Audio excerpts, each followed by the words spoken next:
Pessoal, incorporação imobiliária.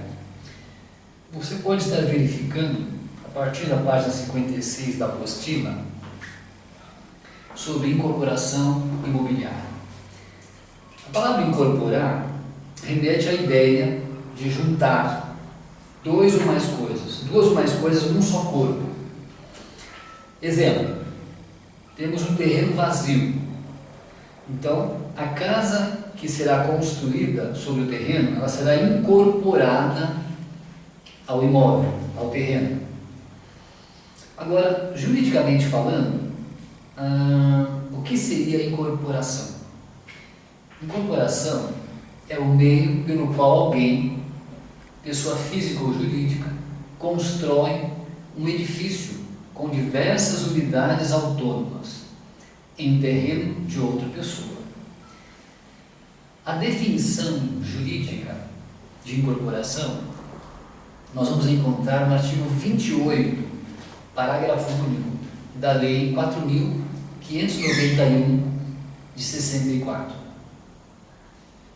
Então, incorporação imobiliária é a atividade exercida com o intuito de promover e realizar a construção para alienação total ou parcial de edificações ou conjunto de edificações compostas de unidades autônomas.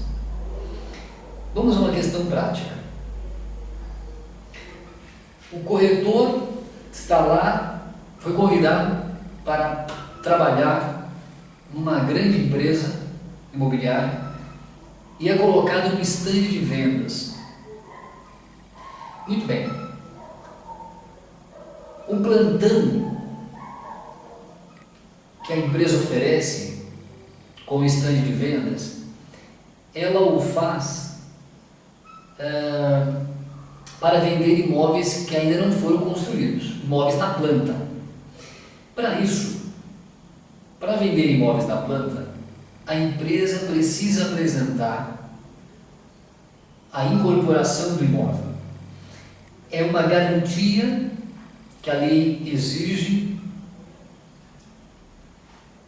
para a sociedade, para o cliente final.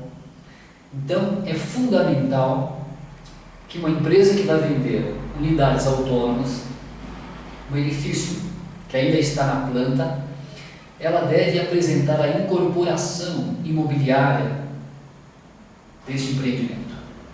Muito bem, o corretor de imóveis, trabalhando no estande de vendas, tem que saber disso e orientar o cliente, o seu cliente, a respeito da importância da incorporação, que na verdade o plantão de vendas se trata de um plantão oficial, né? Porque nós temos os plantões piratas. O que vem a ser um plantão pirata? É aquele plantão de vendas, aliás, não é um plantão de vendas, é um plantão onde se usa fazer a captação de clientes.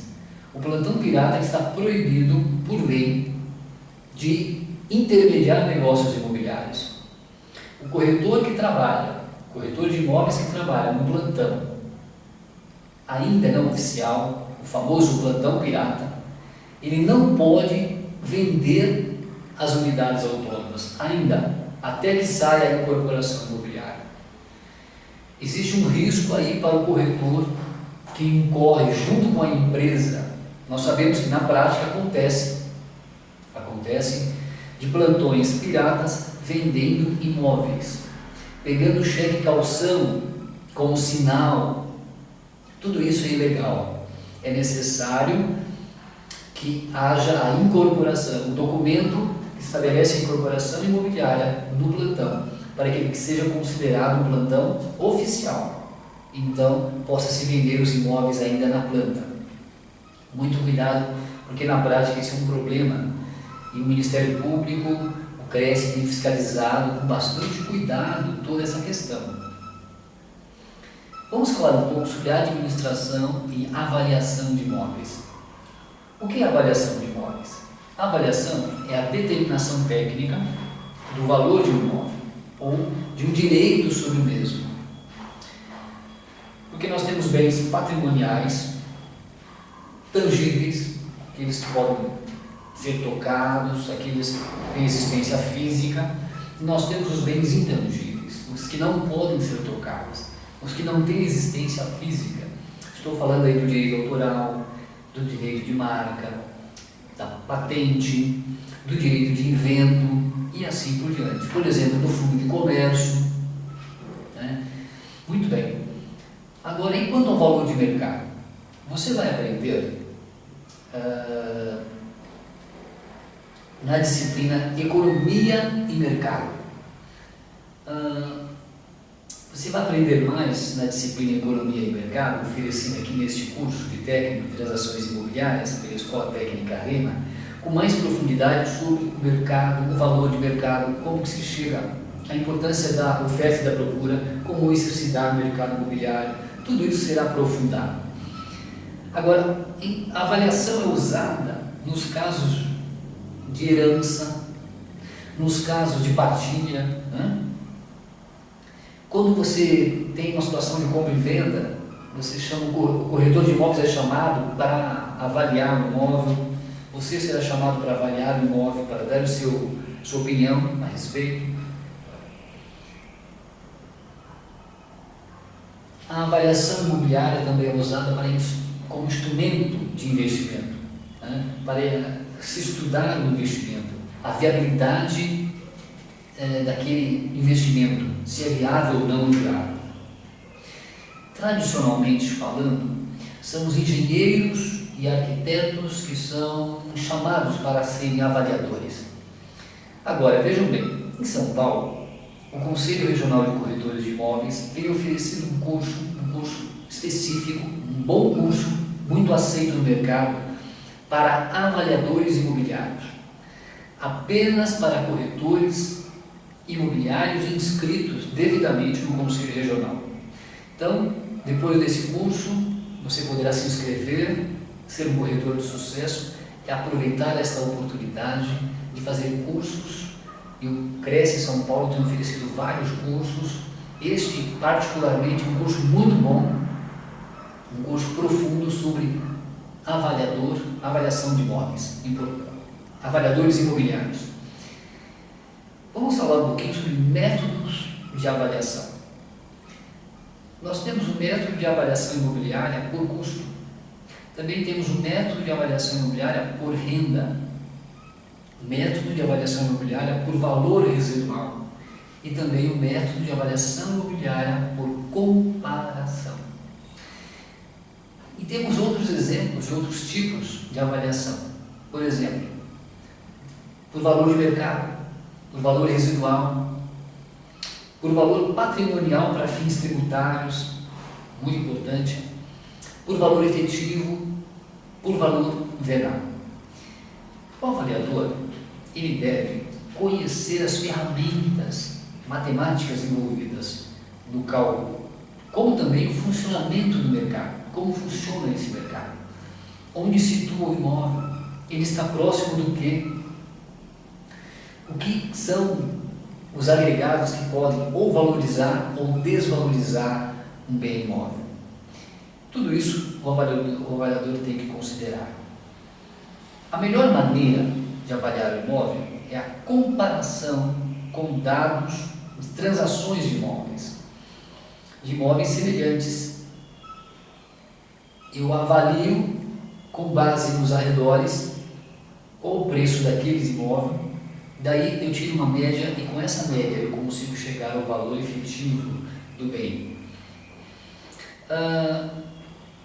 Claro que essas transações efetuadas na mesma época em que necessita encontrar o valor. Quando se tratar de prédios comerciais, prédios industriais, esse método já não pode ser aplicado. Já deverá ser aplicado outro método para se chegar ao preço, à avaliação desse imóvel. O que é o valor de um bem? Qual que é o conceito de valor? Nós temos, quando o cliente vai vender o seu bem imóvel, há várias variantes que estão concorrendo ao mesmo tempo. Nós temos o apego emocional, as lembranças, se é um imóvel que foi herdado, as lembranças, todo o apego emocional envolvido. Nós temos temos que analisar a localização do imóvel, temos que analisar o que está próximo, o que está longe, o que está distante. Muito bem. Quais são os mecanismos de formação dos valores de bem? São vários mecanismos. Qual a diferença de valor e preço? Nós temos então várias variantes.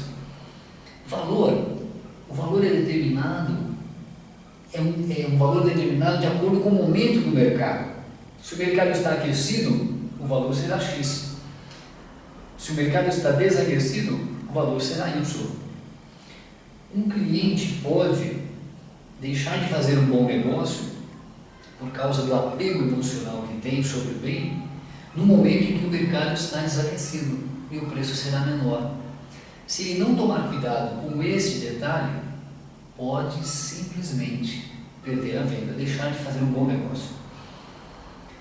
Agora, os valores de imóveis semelhantes, eles são a principal evidência de mercado, a mais comum, para se obter o valor de mercado.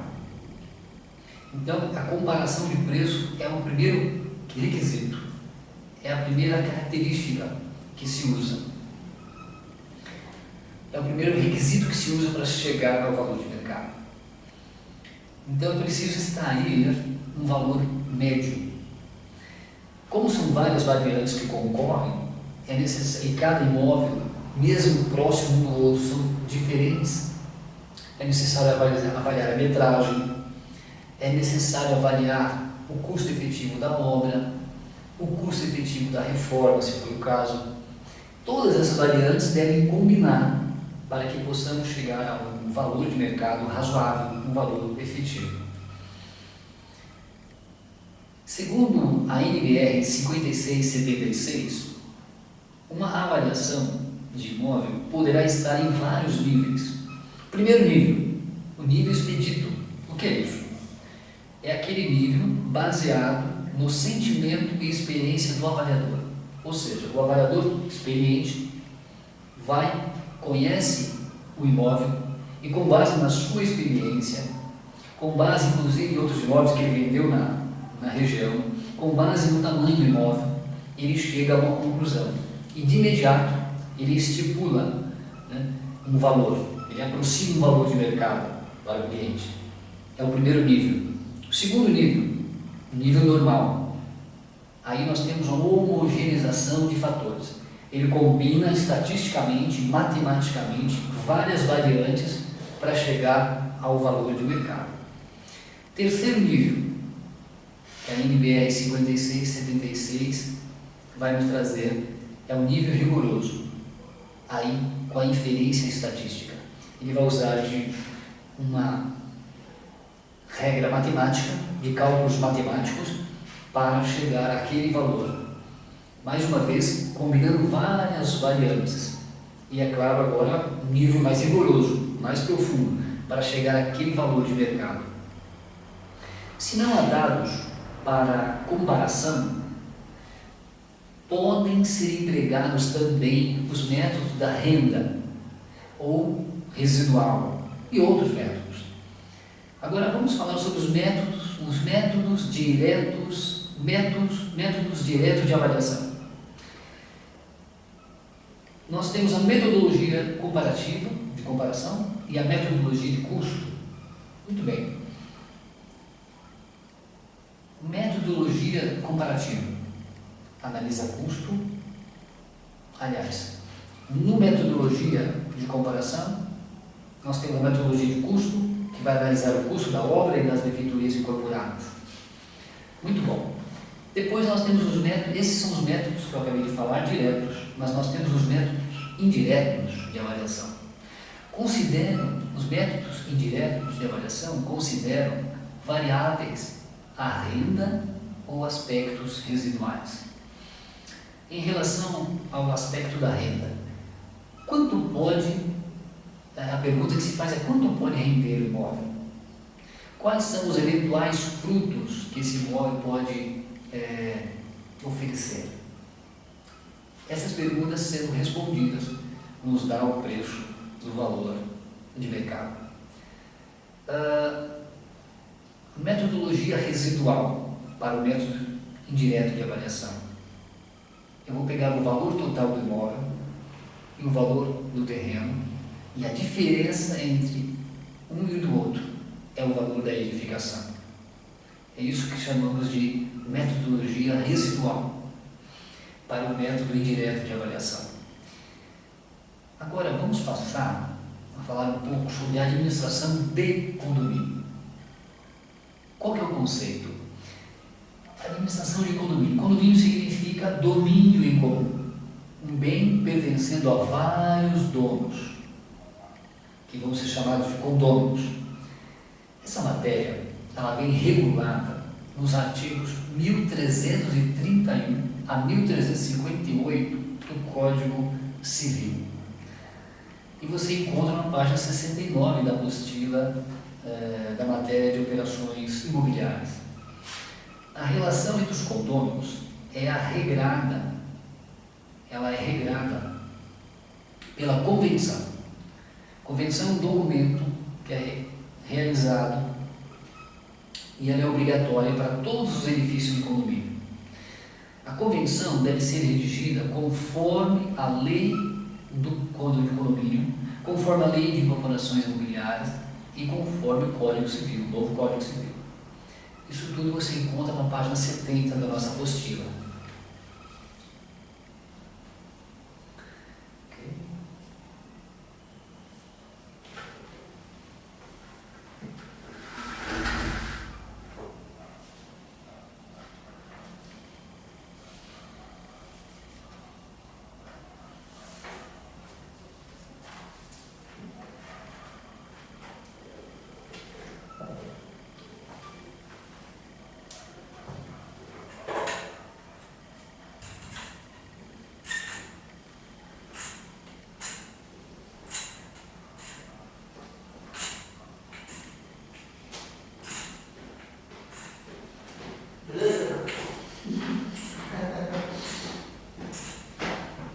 Eu só tô lá embaixo quando você fala, parou, eu acho que acabou.